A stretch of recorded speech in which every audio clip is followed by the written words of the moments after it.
Boa noite. Presidente de comissão especial convida para a Semana Interamericana da Água, que vai acontecer do dia 7 de outubro ao dia 15 de outubro. E eu estou convidando a comunidade e todos os vereadores e vereadoras, e junto com as suas assessorias, se possível, para o dia 7, no Ministério Público, aqui de Passo Fundo, às 10 horas, nós teremos uma palestra de abertura tratando da questão da água. Saiba mais sobre o código-fonte da urna eletrônica. Para a urna eletrônica fazer o que ela tem que fazer, ela precisa de instruções. E aí, várias pessoas que falam a mesma língua que a urna escrevem essas linhas para dizer o que ela tem que fazer. Especialista em medicina fetal fala sobre exames que devem ser realizados durante a gravidez. Ultrassom obstétrico com Doppler. O que é esse Doppler? Ele vai avaliar a vitalidade fetal através da medida das artérias da mãe e do feto. Então, no Doppler, além de dar o peso do bebê, de dar o líquido amniótico, ver detalhes de placenta, a gente vai medir essa passagem de sangue.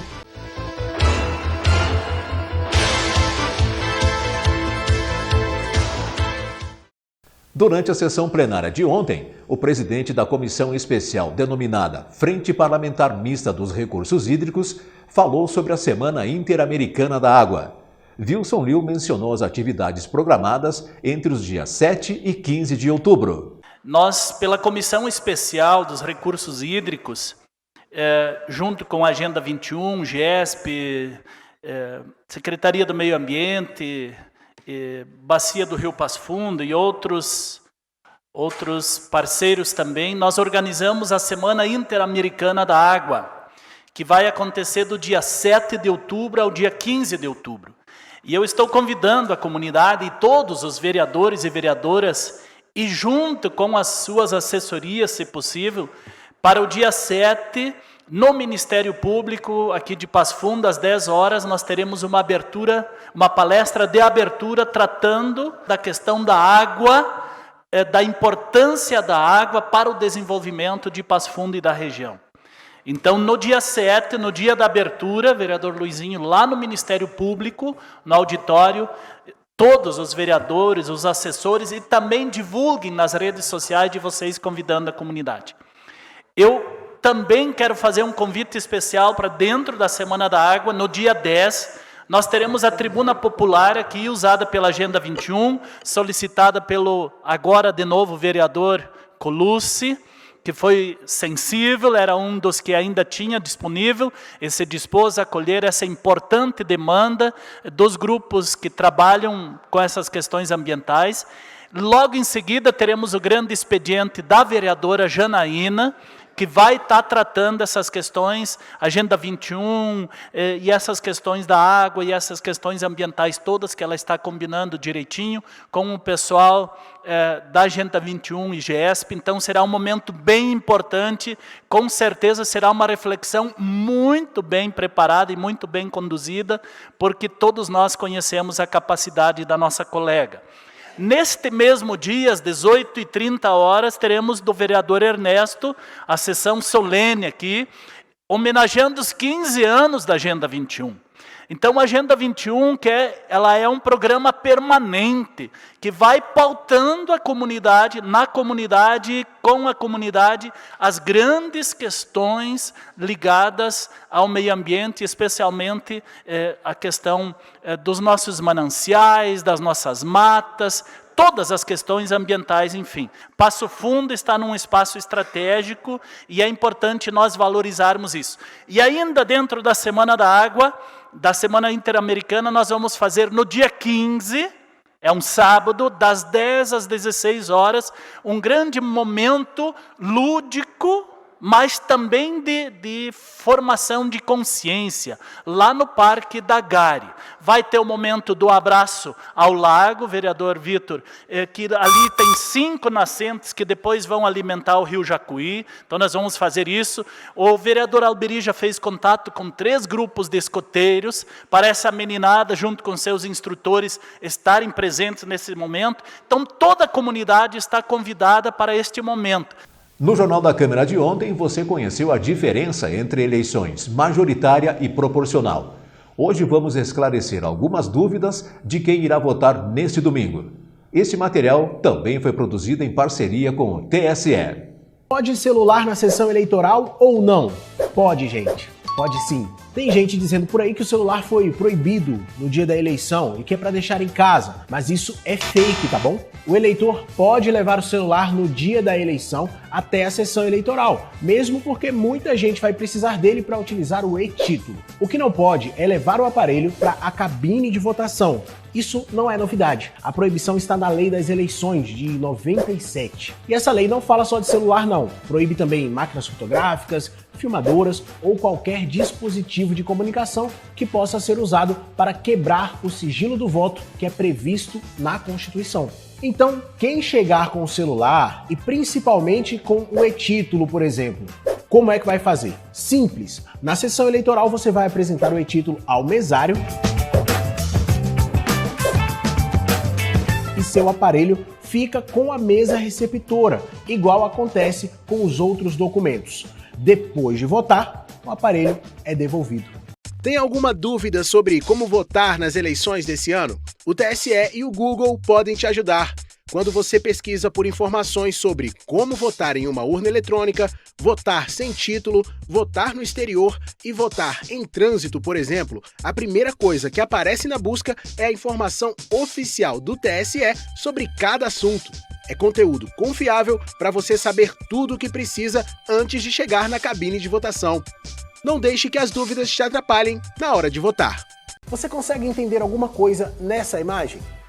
E se eu te disser que o código-fonte da urna eletrônica é uma parada tipo essa? Sabe quando a mãe da gente sai de casa e deixa um bilhete pedindo pra gente fazer alguma coisa? Tipo, deixei a carne no fogão, coloca pra gelar. Você vai fazer, né? É a sua mãe que tá mandando. A lógica é tipo a mesma. Para a urna eletrônica fazer o que ela tem que fazer, ela precisa de instruções. E aí, várias pessoas que falam a mesma língua que a urna escrevem essas linhas para dizer o que ela tem que fazer. E são várias pessoas mesmo, porque o código-fonte passa por diversas inspeções de gente, aqui da Justiça Eleitoral e de fora, como a Polícia Federal, OAB, universidades federais, Forças Armadas, Controladoria Geral da União, enfim, várias instituições. Agora vamos voltar lá no bilhete da sua mãe. Vamos supor que você colocou a carne no freezer, mas era para ter colocado na geladeira. Deu ruim, né? Mas se o bilhete não estava tão claro, aí fica difícil, né? Sua mãe vai ter que entender que a culpa não é sua. Com a urna é mais ou menos a mesma coisa. O código precisa estar certinho, senão ela não funciona. E para garantir a segurança do seu voto, depois que o código-fonte é revisado e todo mundo diz que está tudo certo, a urna só funciona com aquelas instruções. Se alguma linha estiver fora do lugar, a urna vai travar. No dia 2 de outubro, mais de 156 milhões de eleitoras e eleitores vão às urnas. E você vai poder acompanhar tudo ao vivo. A transmissão começa às 7h45 da manhã e só termina quando o resultado oficial for anunciado. É só se inscrever no nosso canal do YouTube e ficar ligado em tudo ao vivo. Aperte o sininho e ative o lembrete. Eleições. Seu voto faz o país.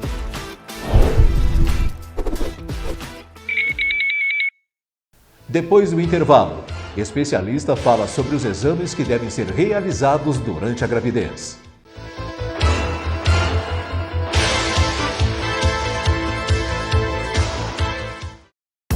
Saúde Brasil apresenta 5 dicas para você se sentir bem com seu corpo e sua aparência ao praticar atividade física. Se você quer se sentir bem com seu corpo e a sua aparência na hora de praticar atividade física, se liga nessas dicas que eu vou te dar. Dica 1. Pratique atividades físicas com as quais você se identifica e sente prazer em realizar. Dica 2. Sempre que praticar atividade física, pense que isso é importante para a sua saúde, em vez de pensar apenas em melhorar a sua aparência. Dica 3. Você é capaz de realizar várias atividades, não importa a sua idade, sexo, cor ou tamanho. Valorize o corpo incrível que você tem. Dica 4. Não se compare com os outros. O corpo de cada pessoa é único, com aparência e habilidades diferentes. Dica 5. Use roupas com as quais você se sinta confortável. em especial para fazer atividades físicas. Aceite, respeite e sinta-se bem com o seu corpo. E pratique atividade física. Isso deixa a vida muito mais leve. Virar adulto significa ser responsável, contribuir para a sociedade, correr atrás de resolver suas tretas, enfrentar a burocracia e às vezes pedir por sacar! E agora, grande fonte de todas as respostas, como evitar as filas desnecessárias. Sem desespero, queridos! Quem contribui com a Receita Federal pode contar com o portal ECAC, que é uma plataforma digital para ajudar a resolver pequenos problemas, tipo emitir um CPF, consultar débitos previdenciários, escolher o domicílio tributário eletrônico ou consultar processos e pendências na Receita Federal, além de tirar o extrato da declaração do imposto de renda, sem ter que sair de casa. Aí você se pergunta: mas super socorro, como eu acesso esse portal? É muito simples! Vem comigo! Basta entrar no site receita.fazenda.gov.br e ter em mãos suas informações pessoais, tipo CPF, data de nascimento e o número do protocolo das 2 últimas declarações de imposto de renda. Daí é só clicar em código de acesso, fazer o seu e pronto! Com o número de errado, você tem acesso ao portal ECAC por 2 anos e pode resolver pequenas pendências da Receita direto da sua casa. Moral da história! Com o portal ECAC, você economiza tempo e consegue resolver algumas pendências com a Receita Federal sem sair de casa. É só entrar no site e gerar o código de acesso com validade de 2 anos com seus dados pessoais. E novamente a Super Socorro salva o dia, mostrando que a burocracia pode ser derrotada. E quando a próxima dúvida aparecer, você já sabe quem chamar!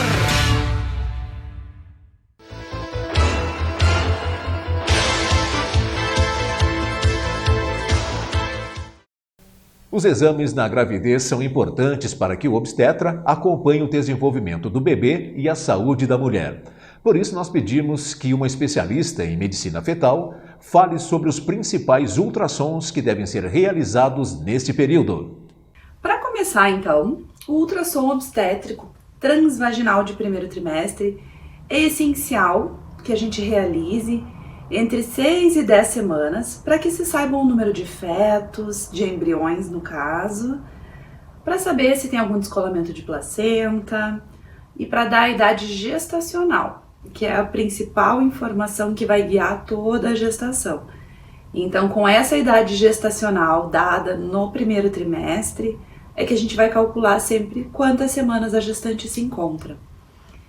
O segundo ultrassom, muito importante, na verdade um dos mais importantes realizados durante o pré-natal, é o ultrassom morfológico do primeiro trimestre. Esse ultrassom ele é realizado entre 11 e 13 semanas e 6 dias. Aqui a gente vai ficar quase 1 hora vendo a paciente, às vezes até mais, conforme o bebê ajudar ou não, e ver muito detalhe.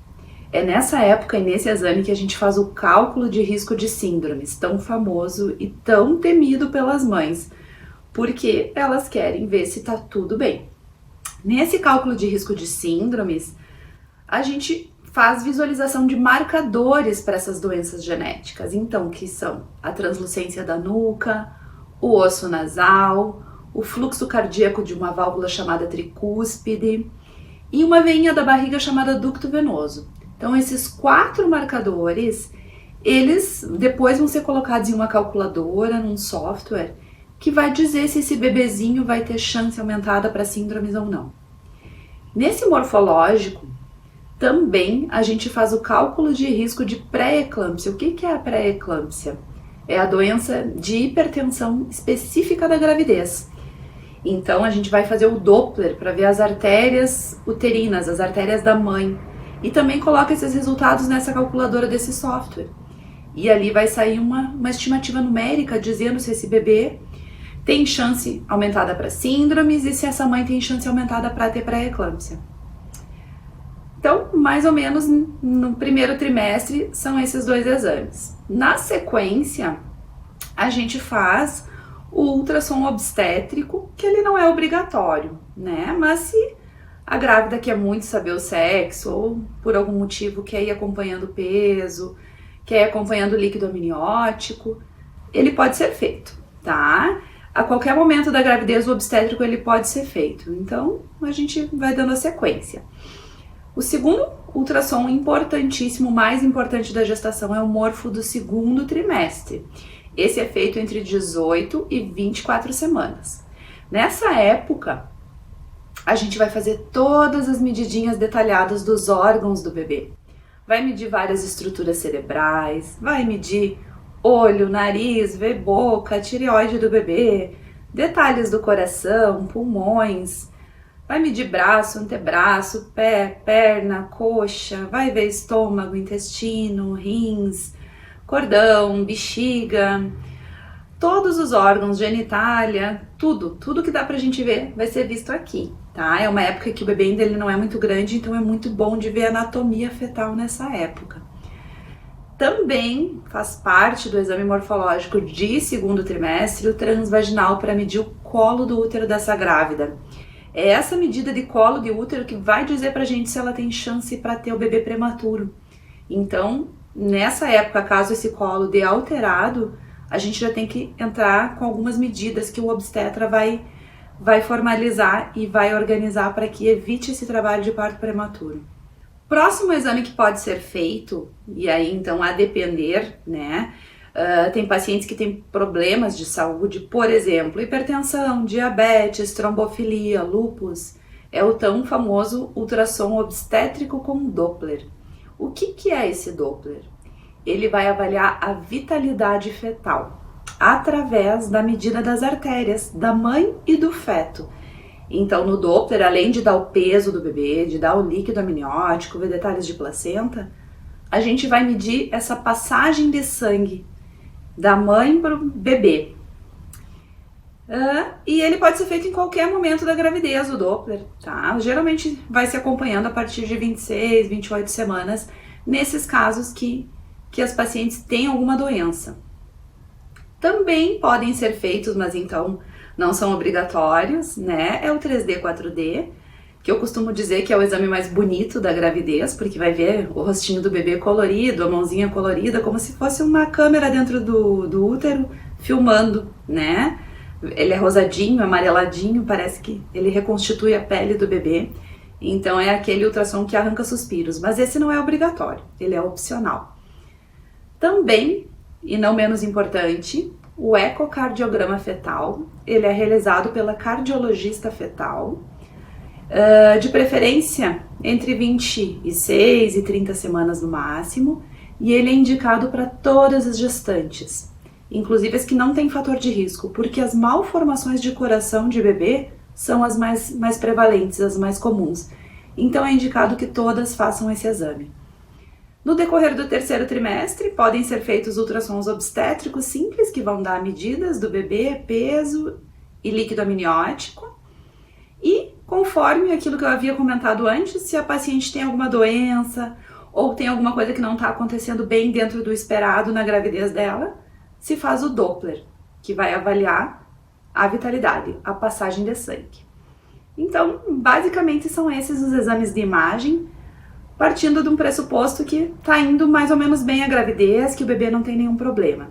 A periodicidade, a frequência com que esses exames vão ser realizados, vai depender muito de cada obstetra, né? Tem obstetras que têm por hábito pedir eles mais frequentes, e também se é uma gestação de alto risco, se tem algum problema vai ser pedido mais exame, se é uma gestação de baixo risco pode ser bem menos exames. Então tudo isso vai variando conforme características da mãe e do bebê. O Jornal da Câmara desta quinta-feira fica por aqui.